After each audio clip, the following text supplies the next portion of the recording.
Good morning student, I welcome to all of you.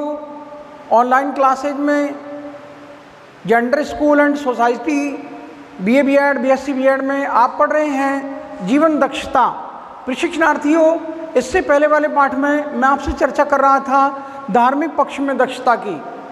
प्रशिक्षणार्थियों, धार्मिक पक्ष में दक्षता लाने के लिए हमको धार्मिक पक्ष का प्रशिक्षण प्राप्त करना होगा।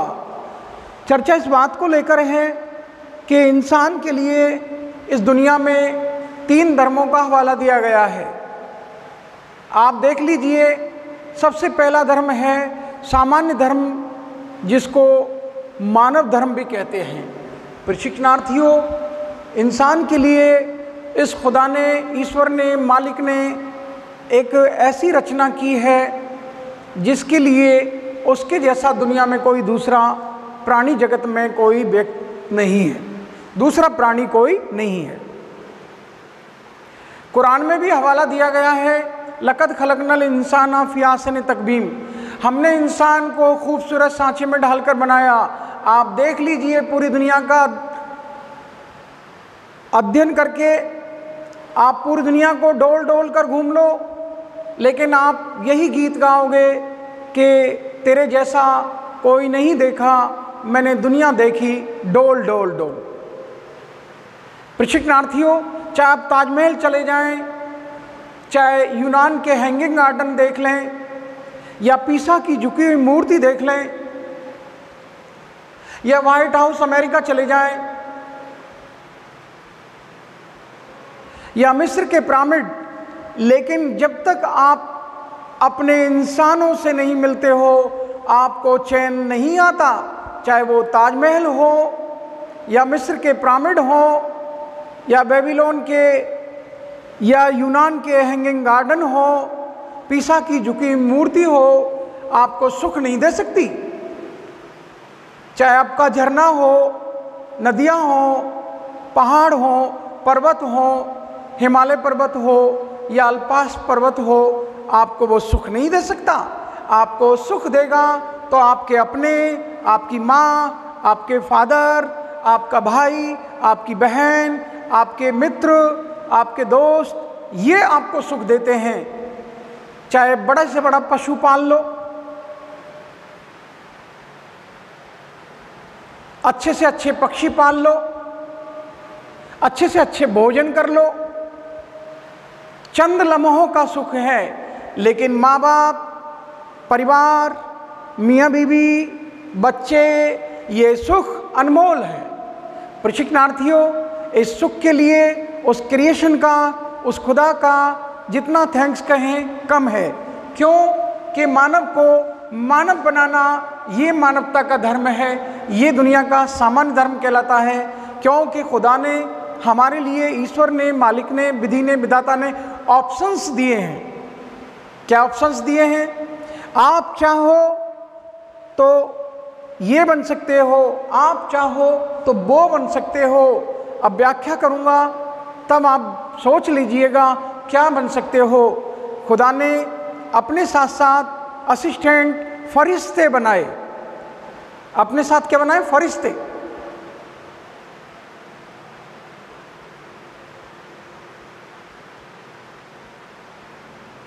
और उन फरिश्तों को आप हिंदी में देवता कह लीजिए। गॉड, मालिक ने, विधि ने, विधाता ने, खुदा ने, ईश्वर ने अपने साथ अपने कार्यों के लिए अंजाम देने को विभिन्न डिपार्टमेंट के, आप देखते हैं जब PM बनते हैं तो वो ढेर सारी मिनिस्ट्री में अपने डिपार्टमेंट बांट देते हैं।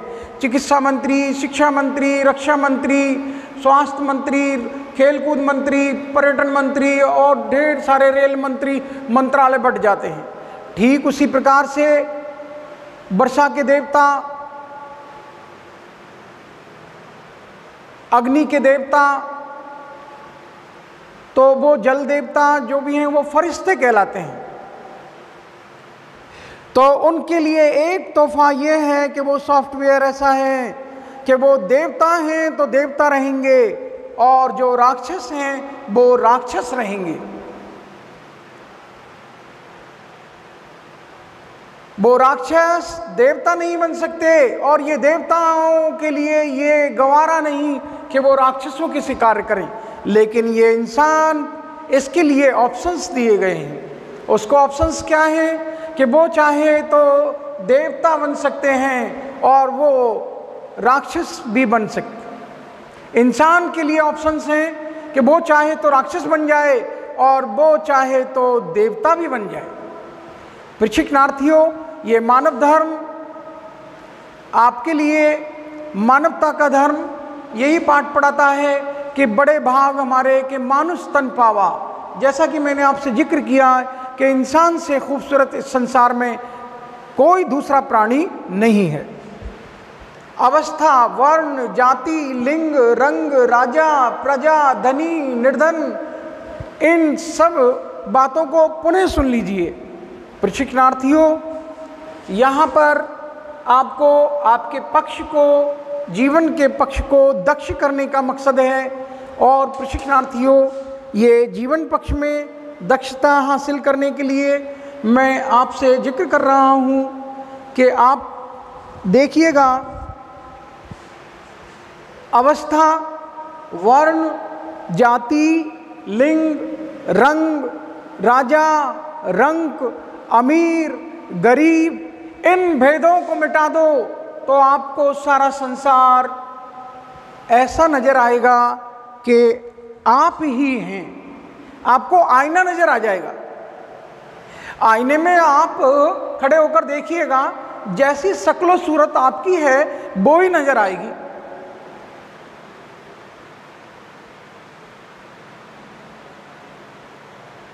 आईने की धूल को साफ मत कीजिए, अपने ऊपर जो धूल आई है उसको साफ करना है। आपको अवस्था, वर्ण, जाति, रंग, रूप, अमीर, गरीब, राजा, रंग, फकीर, इस भेद को मिटा दो, इंसान के सारे झगड़े समाप्त हो जाएंगे।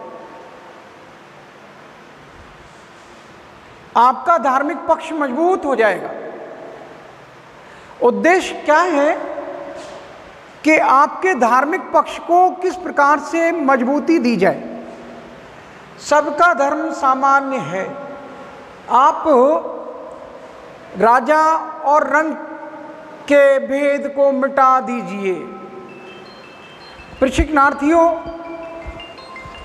यहाँ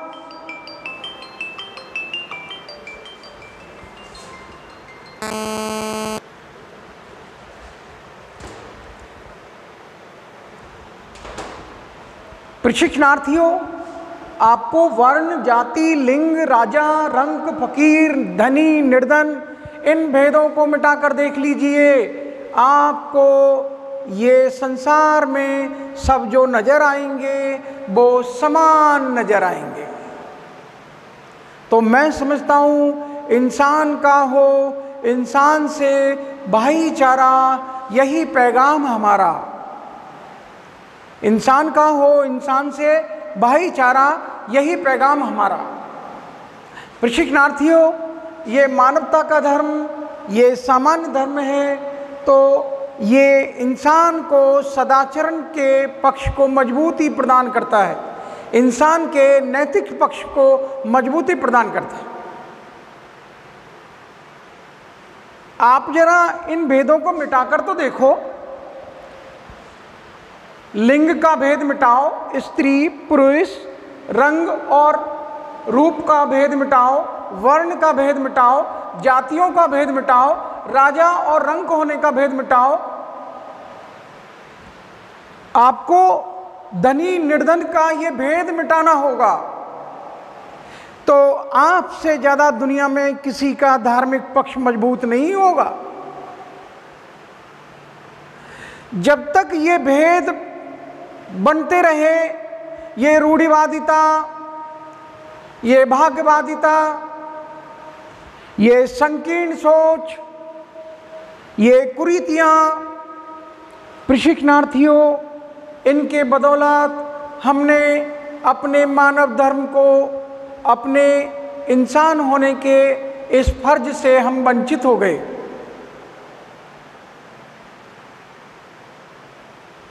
प्रशिक्षणार्थियों, इस नैतिक पक्ष को मजबूती प्रदान करने के लिए इस सामान्य धर्म को या मानव धर्म को महत्व दिया गया है, क्योंकि ये सामान्य धर्म, मानव धर्म इंसान को जाति और वर्ण, अवस्था और लिंग, धनी निर्धन और अमीर गरीब, राजा रंक, इन सब भेदों को मिटाने का प्रयास करता है और मिटाता है। और वो यही पाठ पढ़ाता है कि तू हिंदू बनेगा ना मुसलमान बनेगा, इंसान की औलाद है, इंसान बनेगा। अच्छा है अभी तक तेरा कोई नाम नहीं है, तुझको किसी मजहब से कोई काम नहीं है। जिस इल्म ने इंसानों को तकसीम किया है, उस इल्म का तुझ पर कोई इल्ज़ाम नहीं है। प्रशिक्षणार्थियों, कुदरत ने तो बख्शी थी हमें एक ही धरती, हमने कहीं भारत कहीं ईरान बनाया। जो तोड़ दे वो बंद, वो तूफान बनेगा, इंसान की औलाद है, इंसान बनेगा। नफरत जो सिखाए वो धर्म तेरा नहीं है, इंसान को जो रौंदे वो कदम तेरा नहीं है। तू अमन और सुलह का अरमान बनेगा, इंसान की औलाद है, इंसान बनेगा। प्रशिक्षणार्थियों, ये मानव धर्म को पढ़ाने का उद्देश्य, इस इंसानी धर्म को पढ़ाने का उद्देश्य यही है कि अगर आपने इन भेदों को मिटा दिया तो आपका धार्मिक पक्ष मजबूत ऐसा हो जाएगा कि संसार में आपके जैसा धर्मनिष्ठ व्यक्ति कोई दूसरा नहीं हो सकता।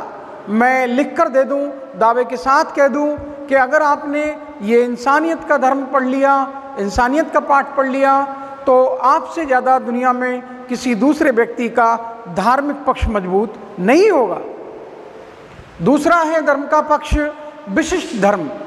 कुछ धर्म ऐसे हैं जिस धर्म को वर्ण धर्म कहते हैं, आश्रम धर्म कहते हैं, कुल धर्म कहते हैं, युग धर्म कहते हैं, गुरु धर्म कहते हैं, शिष्य धर्म कहते हैं, मित्र धर्म कहते हैं। इस धर्म के लिए इन व्यक्तिगत संबंधों के कारण ये नाम दिया गया है विशिष्ट धर्म। ये खुद का, इंसान का अपना धर्म है। आप अपने धार्मिक जज्बात, आप अपनी धार्मिक विचारधाराएं दूसरों पर क्यों थोपते हो? आपका धार्मिक पक्ष अगर मजबूत होता, धार्मिक पक्ष की आपने प्रशिक्षण लिया होता, तो निश्चित रूप से आप अपने धर्म को दूसरे लोगों पर थोपते नहीं। आप अपने विचारों को, जो विशिष्ट धर्म है, आपका अपना धर्म है, इसको आपके फॉलोअर्स कोई बने या ना बने, ये आपकी जिम्मेदारी नहीं। आप मित्र धर्म मानते हो, निभाइए। आप गुरु धर्म मानते हो, निभाइए। आप शिष्य धर्म मानते हो, निभाइए। आप युग धर्म मानते हो, हर युग में बदलते धर्मों को तुम कैसे आदर्श बनाओगे? धर्म तो हर युग में बदले हैं। त्रेता में भगवान श्री राम का धर्म, द्वापर में भगवान श्री कृष्ण का, और सतयुग में आप देखते हैं सतयुग में भी अलग धर्म था, और कलयुग में धर्म का अलग ही रूप हो गया है। प्रशिक्षणार्थियों, वो सतयुग के आपने सुने होंगे कि किस प्रकार राजा को रंक का लिबास भी पहनना पड़ा और अपने जीवन को गुजारने के लिए वो अपने आप को बेचने के लिए भी तैयार हो गया। खरीदो, मुझे खरीदो, बीचों बीच बाजार खड़ा, बिकने को तैयार खड़ा। राजा हरिश्चंद्र का वो सतयुगी किस्सा आपने पढ़ रखा होगा। प्रशिक्षणार्थियों, तो युग में धर्म बदले हैं। प्रशिक्षणार्थियों, आपके गुरु धर्म का पालन कीजिए, आप अपने जो धर्म देश काल और समय और परिस्थिति अनुसार निर्मित हुए हैं,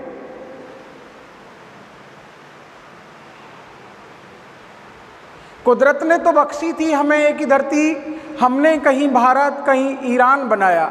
ये धार्मिक रूप से उन लोगों की ओर इशारा है। आप देखते हैं कि धर्म, ऐसे धर्मों का निर्माण समय काल और परिस्थिति अनुसार हुआ है। तो आप अपनी धार्मिक विचारधाराओं को, अपनी धार्मिक मान्यताओं को दूसरे लोगों पर ना थोपें। आप धर्मनिष्ठ हैं, अपने धर्मनिष्ठा का पालन कीजिए। आपको जो धर्म अच्छा लगता है उसका पालन कीजिए। वो ही सर्वधर्म समभाव के पक्ष को आपको मजबूत करना होगा। जब तक आप स्वधर्म को दूसरों पर त्यागना नहीं छोड़ेंगे, तब तक आप धर्मनिष्ठ व्यक्ति नहीं हो सकते, आपका धार्मिक पक्ष मजबूत नहीं हो सकता, क्योंकि ये धर्म आपका व्यक्तिगत धर्म है। तीसरा आपके लिए है आपदा का धर्म, जो आपदा काल में धर्म का पालन करना होता है। आपदा में तो वो आप देख लीजिए कि आपदा काल का धर्म क्या है, कि सामान्य धर्म की बातें और विशिष्ट धर्म की बातें अपनी आवश्यकता अनुसार उनको अपना लेना। सामान्य धर्म क्या कहता है कि आप जातियों में, वर्ण में, अवस्था में, लिंग में, अमीर गरीब में और राजा रंक में अंतर ना करें। दूसरा धर्म क्या कहता है, आप मित्र धर्म को निभाइए, गुरु धर्म को निभाइए, शिष्य धर्म को निभाइए, स्वधर्म को निभाइए। आप हर युग धर्म को अपनाओ। आपके लिए आश्रम धर्म है, कुल धर्म है कि हमारे रघुकुल रीत सदा चली आई। आपके कुल में इस धर्म का पालन किया गया है, अपनाइए। लेकिन जब आपदा आपके ऊपर आ गई है तो आपके लिए सामान्य विशिष्ट धर्म दोनों को आप अपनी आवश्यकता के अनुसार उनमें परिवर्तन कर सकते हैं। कैसे कहा गया है कि रोग, शोक, विपत्ति, तो क्या है कि आप जब धर्म संकट में पड़ जाएं तो ऐसी स्थिति में आपको अपने कर्तव्यों में, नियमों में व्यक्तियों को छूट दी गई है। धर्म संकट, क्या करें क्या ना करें, क्योंकि आपको इस संसार में सभी धर्मों में कुछ ना कुछ रहस्य मिलते हैं। उन रहस्यों को जानने की आप में उत्सुकता रहती है, आतुरता रहती है, और आप उन धर्मों का अध्ययन करते हो, जानते हो और आप उनके प्रति आकृष्ट हो जाते हो।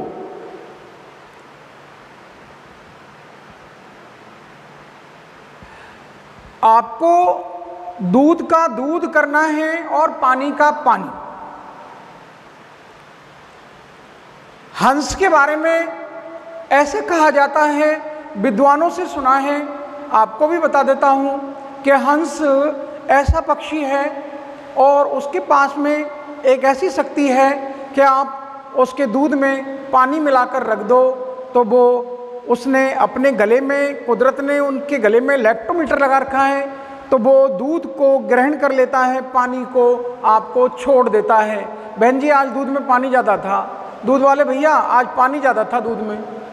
ये हंस बोलता है, कह देता है अपने मालिक से, अपनी मालकिन से कि मैडम आज दूध में पानी ज़्यादा था, सर आज दूध में पानी ज़्यादा था। ये हंस बोल रहा है, मैं नहीं। प्रशिक्षणार्थियों, ये हंस आपको बनना है। ये लैक्टोमीटर आपको अपने गले में, बुद्धि में लगाना है और तोलना है और मापना है और देखना है, सोचना है, समझना है, फिर आपको अपनाना है। तो आपदा काल में जो आपने धर्म का पालन कर रहे हो, सामान्य धर्म में से, विशिष्ट धर्म में से, आप अपनी आवश्यकता अनुसार, क्योंकि रोग आ गया है, शोक है, विपत्ति है, संकट काल है, तो संकट, धर्म संकट में पड़ते समय रहीमदास जी क्या गीत गा रहे हैं, आपकी नज़र करता हूँ कि अब रहीम मुश्किल बड़ी, अब रहीम मुश्किल बड़ी, गाढ़े दो काम, अब रहीम मुश्किल बड़ी, गाढ़े दो काम, सांचे से तो जग नहीं और झूठे मिले न राम। अगर मैं सच बोलता हूं तो इस संसार के मोटर कार, गाड़ी, बंगलों को नहीं खरीद पाऊंगा, और अगर मैं झूठ बोलता हूं तो खुदा को क्या मुंह दिखाऊंगा। प्रशिक्षणार्थियों, ये रहीमदास जी की पंक्तियां ऐसे धर्म संकट की हैं कि अब मेरे ऊपर ये धर्म संकट आ गया है, तो ऐसे व्यक्तियों के लिए जो रोग हो, बीमारी हो, शोक हो, विपत्ति हो, धर्म संकट हो, तो उनके लिए कुछ छूट दी गई है कि वो अपने कर्तव्यों में, नियमों में कुछ छूट हासिल कर लें, क्योंकि ऐसा कहा जाता है आपत्ति काले मर्यादा नास्ति। प्रशिक्षणार्थियों, प्राण रक्षा हेतु आपको आज़ादी है कि आप कोई भी आचरण स्वीकार कर लें, किसी भी आचरण को कबूल कर लें, किसी भी आचरण पर आप चलें।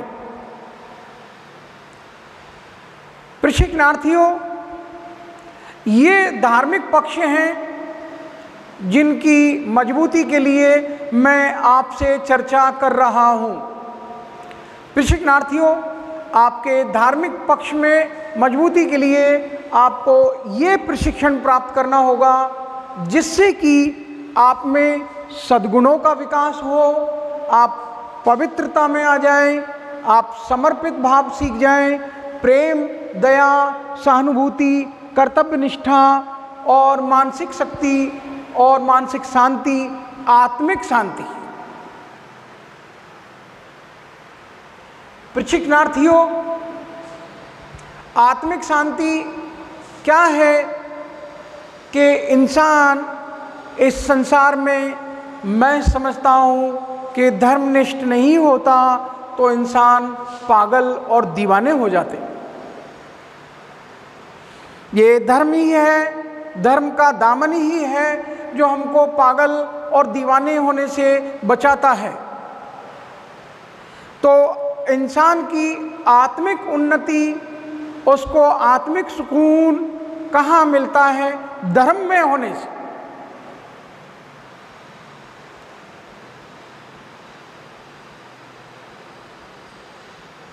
कर खुदी को बुलंद इतना, कर खुदी को बुलंद इतना कि हर तदबीर से पहले खुदा खुद बंदे से पूछे कि बंदे तेरी रजा क्या है, तू चाहता क्या है? बंदा चाहता है, आपने सुना होगा कि सावित्री यमराज से अपने पति के प्राण वापस ले आई।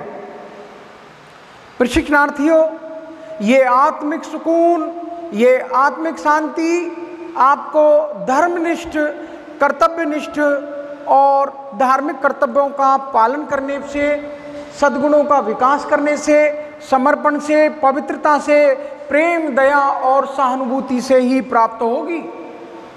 प्रशिक्षणार्थियों, आंतरिक ऊर्जा और ये धार्मिक कर्तव्यों का पालन और धार्मिक कर्तव्यों का हस्तांतरण हमारे देश की महिलाएं करती हैं।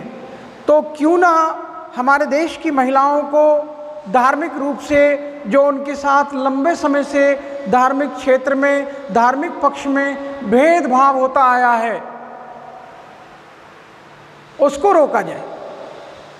तो महिलाओं के लिए, उनके धार्मिक पक्ष को मजबूत करने के लिए, उनमें धार्मिक दक्षता लाने के लिए महिलाओं के धार्मिक पक्ष की प्रशिक्षण की आवश्यकता अति महत्वपूर्ण है। एक सेंटेंस है, अति महत्वपूर्ण है। हमारे देश की महिलाएं हमारे धार्मिक रीति रिवाजों का, धार्मिक क्रियाकलापों का वो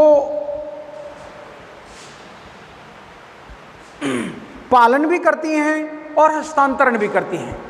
प्रशिक्षणार्थियों, उनका ये पालन करना और हस्तांतरण करना तो नैतिक जिम्मेदारी ये बनती है कि उन महिलाओं के लिए उनके धार्मिक पक्ष को मजबूती प्रदान करने के लिए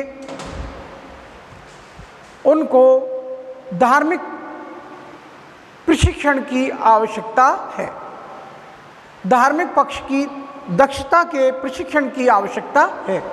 प्रशिक्षणार्थियों, हमको धार्मिक संकीर्णताओं से ऊपर उठकर धर्म के व्यापक रूप को अपनाना होगा और धर्म के उस व्यापक रूप का प्रशिक्षण प्राप्त करना होगा। जो भेदभाव हम मंदिर और मस्जिदों में आने से महिलाओं को रोकते हैं, महिलाओं को नहीं आने देते, प्रवेश वर्जित है, तो उन भेदभावों को दूर किया जा सके। प्रशिक्षणार्थियों, ये धार्मिक पक्ष की आवश्यकता पुरुषों को ही नहीं बल्कि महिलाओं को भी है, क्योंकि पक्षपात तो महिलाओं के संग हो रहा है। तो धार्मिक पक्ष को या धार्मिक पक्ष की दक्षता के लिए महिलाओं के प्रशिक्षण को अंजाम दिया जाना चाहिए। मैं यहीं पर अपनी वाणी को विराम देता हूं और आप सबके लिए धन्यवाद ज्ञापित करता हूं और उम्मीद करता हूं कि मेरा पाठ अगर आपके समझ में आया है और समझ में नहीं आया है, दोनों बातें हैं, समझ में आया है और समझ में नहीं आया है। अगर मेरा पाठ समझ में नहीं आया है तो मुझसे शिकायत करें और समझ में आ गया है तो सारे संसार को बताएं। शिकायत है तो मुझे बताएं और संतुष्टि है तो सारे संसार को बताएं। Thank you, thank to all of you.